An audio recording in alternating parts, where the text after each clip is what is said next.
Hi friends, இன்னைக்கு வந்து செவ்வாய்க்கிழமை. நேற்று வந்து என் தங்கச்சி வந்து ஆஃபீஸ் போல, கொஞ்சம் உடம்பு முடியல அப்படின்னு சொல்லிட்டு இன்னைக்கு வந்து ஆஸ் யூஷுவல் வந்து 1 pot ரெசிபி தான். என்ன பண்ண போறோம் அப்படின்னு பாத்தீங்கன்னா தக்காளி சாதம் தான் குக்கர்ல பண்ண போறோம். எப்பயும் போல எல்லாத்தையும் முன்னாடியே ரெடி பண்ணி வச்சுட்டேன். இது பாத்தீங்கன்னா பாஸ்மதி அரிசி வந்து 1 கிளாஸ் அளவுக்கு, அதாவது இந்த கிளாஸ்ல வந்து 1 கிளாஸ் அளவுக்கு நான் மெஷர் பண்ணியிருந்தேன், 1/4 கிலோ அளவுக்கு. அதை வந்து அரை மணி நேரத்துக்கு முன்னாடியே ஊற வச்சிருக்கேன். அடுத்து வந்து ஒரு 6 தக்காளி மீடியம் சைஸ் வந்து நீல வாக்குல நறுக்கி வச்சிருக்கேன். 2 மீடியம் சைஸ் வெங்காயத்தையும் நீல வாக்குல நறுக்கி வச்சிருக்கேன். அடுத்து மசாலா தேவையானது பட்டை, ஏலக்காய், கிராம்பு, அன்னாச்சி பூ, பிரியாணி இலை. இது வந்து கொஞ்சமா கல்பாசி எப்பயுமே நிறைய போடக்கூடாது. அடுத்து இஞ்சி பூண்டு விழுது, தயிர் ஒரு 2 டீஸ்பூன், 4 பச்சை மிளகாய், கருவேப்பிலை, புதினா. இது எல்லாமே ரெடி பண்ணி வச்சுட்டேன். 2 டேபிள் ஸ்பூன் வந்து எண்ணெய் சேர்த்துக்கணும். எண்ணெய் சூடாயிட்ட உடனே நம்ம எடுத்து வச்சிருந்த இந்த பட்டை, கிராம்பு எல்லாமே போட்டுக்கலாம். நீல வாக்குல நறுக்கி வச்ச வெங்காயம் வதங்கிதான் வதங்கிட்டு இருக்கு. இது ஒரு டேபிள் ஸ்பூன் வரும். ஒரு 2 இன்ச் இஞ்சி, ஒரு 7 பல்லு பூண்டு தோல் நீக்கிட்டு கட்டி வச்சிருக்கேன். மிக்சியில போட்டுதான் அரைச்சேன், தண்ணி ஊற்றாம அரைச்சிருக்கேன். அதையும் போட்டு ஒரு 2 நிமிஷத்துக்கு நல்லா வதக்கிக்கணும்.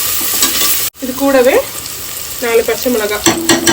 ஆக்சுவலி எங்கள் அக்கா வந்து முன்னாடி பச்சை மிளகாய் போடும். எண்ணெயில் எப்பயுமே பச்சை மிளகாய் போட்டுருவேன், மறந்துட்டேன். இப்போ நம்ம குக்கரில் வைக்கிறதுனால பிரச்சனை கிடையாது, ஏன்னா நல்லா விசில் கொடுக்க போகிறோம், நல்லா வெந்து வந்துடும். ஒரு கொத்து கருவேப்பிலையும் சேர்த்துட்டேன். இஞ்சி போட்ட உடனே அடி பிடிக்காது, வச்சுக்கலாம். இப்போ நறுக்கி வச்சிருந்த தக்காளியை வந்து ஆட் பண்ணிக்கலாம். அடுத்து எல்லாமே வந்து வதங்கி வரணும் இந்த தக்காளி.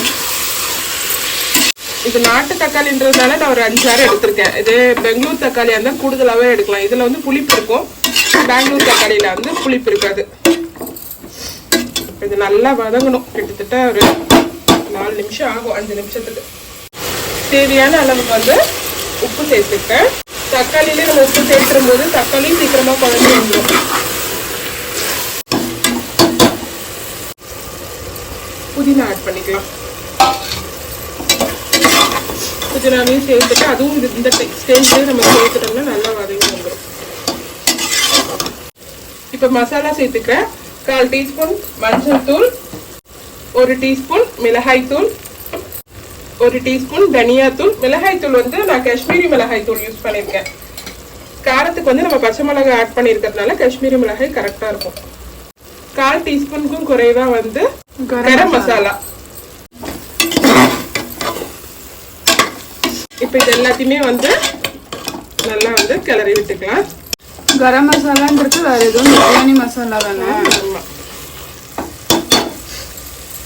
அடுத்தது இது கூடவே வந்து 2 டேபிள் ஸ்பூன் வந்து தயிர் ஆட் பண்ணிக்கிறேன். தயிரையும் சேர்த்து நல்லா ஆட் பண்ணியாச்சு. தயிர் சேர்த்ததுக்கு அப்புறம் ஒரு 2 நிமிஷம் வந்து குக் பண்ணா போதும். எண்ணெய் நல்லா வந்து பிரிஞ்சு வந்துருச்சு. இப்போ வந்து நம்ம எந்த கிளாஸ்ல வந்து நான் மெஷர் பண்ணணும், இந்த கிளாஸ்ல வந்து 1.5 டம்ளர் அளவுக்கு தண்ணி எடுத்திருக்கேன். அதை இதோட சேர்த்துக்கிறேன்.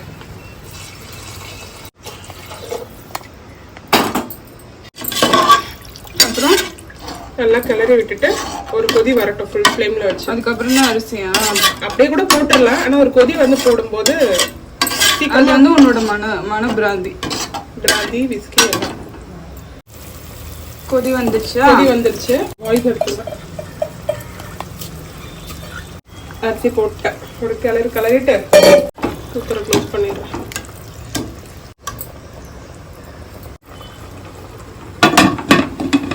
எத்தனை விசில்? நான் கரெக்டா 4 விசில் விடுவேன்.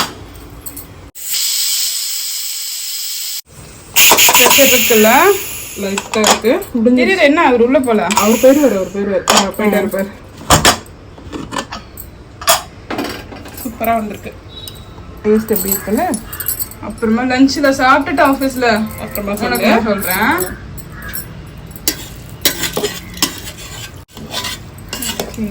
சூப்பரா வந்திருக்கு. அடுத்தது பிரேக்ஃபாஸ்ட்டுக்கு பார்த்தீங்கன்னா எங்கள் அக்கா பால் வாங்கிட்டு வர போன கேப்பில் நான் வந்து தேங்காய் சட்னி அரைச்சி வச்சிட்டேன். அடுத்து வந்து ரவை உப்புமா தான். கிச்சடி மாதிரி. கிச்சடினா காய்கறிலாம் எதுவும் போட போறது இல்லை, ஜஸ்ட் வந்து தக்காளி மட்டும் தான் போட போறேன். ஒரு 1/2 டீஸ்பூன் நெய்யில் வந்து வெறும் உப்புமாவா நான் இன்னைக்குமே சாப்பிட்டது இல்லை.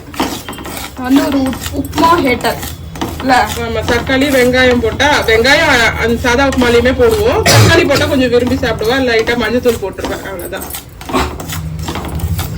உனக்கு பால் வேணுமா? என்ன வேணும்? அம்மா இன்னும் பால் வைக்கவே இல்லை, அடுப்புல வைக்கிறேன், இதை வச்சு தரேன் போ. பால்லாம் வேணாம், அந்த இலை வேணும். அந்த இலைலாம் வேண்டாம் பாப்பா. 1 டீஸ்பூன் எண்ணெய், கடுகு, 1 டேபிள் ஸ்பூன். டேபிள் ஸ்பூன்லாம் கிடையாது. எண்ணெய் 1 டீஸ்பூன் தானா? ஆமா, 1 டீஸ்பூன் தான், நிறைய ஒன்றும் போடல. உளுந்து இல்லை, அதனால நான் உளுந்து போட மாட்டேன். அதில் லைட்டா வந்து ஒரு 1/4 டீஸ்பூன் உளுந்து சேர்த்துக்கலாம். சின்ன துண்டு இஞ்சி, 2 பச்சை மிளகாய், வெங்காயம்,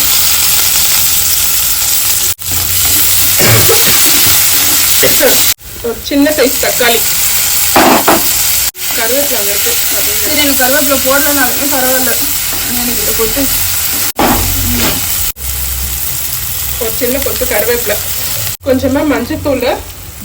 எந்த கிளாஸ்ல வந்து ரவை மெஷர் பண்ணணும் அதுல வந்து 3 கிளாஸ் தண்ணி, அதாவது 1:3 ரேஷியோல தண்ணி சேர்த்துருக்கேன். அதுக்கப்புறம் ரவை கொதிச்சு வரலாம். ஆமா, ரவை ஆட் பண்ணிக்கலாம். நீ கிளம்பி நான் பாத்துக்கிறேன். தண்ணி கொதிச்சிருச்சு. இப்ப வறுத்து வச்சிருந்த ரவையை வந்து கூட நான் சேர்த்துக்கிறேன். இது வந்து நல்லா வந்து வெந்து வரணும். இந்த ரவை பாத்தீங்கன்னா நல்லா பெருசு பெருசா இருக்கு. நான் வேற பிராண்ட் வாங்குவேன், இன்னைக்கு அது இல்லாதனால வேற பிராண்ட் வாங்கிட்டு வந்தேன். நல்லா பெருசு பெருசா சூப்பரா இருக்கு. இது நல்லா கெட்டியா வந்து வெந்து வந்துருச்சு. இப்ப இது மேல வந்து நறுக்கிற கொத்தமல்லி தூவிக்கலாம். சின்னதா 1 டீஸ்பூன் போல நெய். இது வந்து ஆப்ஷனல் தான். என் தங்கச்சிக்கு வந்து நெய் ஊத்துனா ரொம்ப பிடிக்கும், அதனால நான் வந்து நெய் ஊத்திக்கிறேன். சூப்பரா ரவா உப்புமா வந்து முடிஞ்சிருச்சு. இது பாத்தீங்கன்னா வந்து பச்சடி பண்றேன். தயிர், கொஞ்சமா உப்பு சேர்த்துட்டு வெங்காயம் சேர்த்துக்கிட்டேன். கொத்தமல்லி எடுத்து வச்சிருந்தேன். எங்க அம்மா வந்து அது தூக்கி திரும்பவும் இதுலயே போட்டாங்க, உப்புமாலே போட்டாங்க. நான் எங்கேயோ போன கேப்ல அந்த வேலையை பண்ணிட்டாங்க. இது முடிஞ்சிருச்சு. இது பாத்தீங்கன்னா எங்க அம்மா வந்து இந்த இது சாப்பிட மாட்டாங்க, தக்காளி போட்டது பிடிக்கல அப்படின்வாங்க. அதனால அவங்களுக்கு தனியா வந்து ரவா உப்புமா பண்ணிட்டேன். தொட்டுக்கிறதுக்கு அவங்களுக்கு சேம் தேங்காய் சட்னி இல்லைன்னா சக்கரை கூட வச்சுப்பாங்க, இல்லைன்னா அப்படியே கூட சாப்பிட்டுருவாங்க.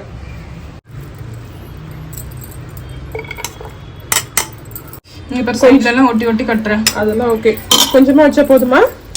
போதும். எனக்கு இன்னைக்கு செம்ம டைம் ஆயிடுச்சு. ஓகே, இதான் ஒவ்வொரு கொஞ்சமா. இது சரி பரவாயில்ல, நான் அங்கே இருக்க காக்கைக்கு சோறு போடுவேன்.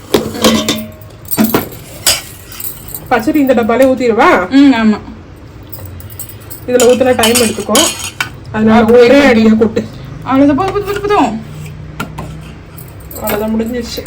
பண்ற கொடுமைக்கு ஒரு அளவே இல்ல. வாயில எடுத்து வச்சா உப்பே இல்ல. இப்போ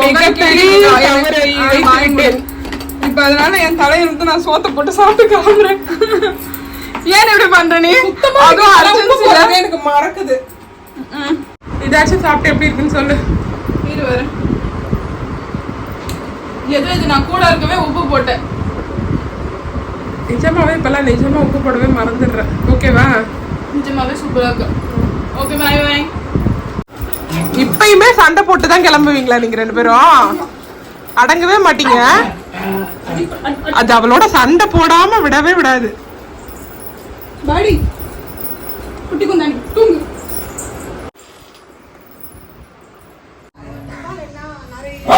பொருள் தேடி எடுத்தேன். நான் விட்டு வேலை வாங்குவேன்.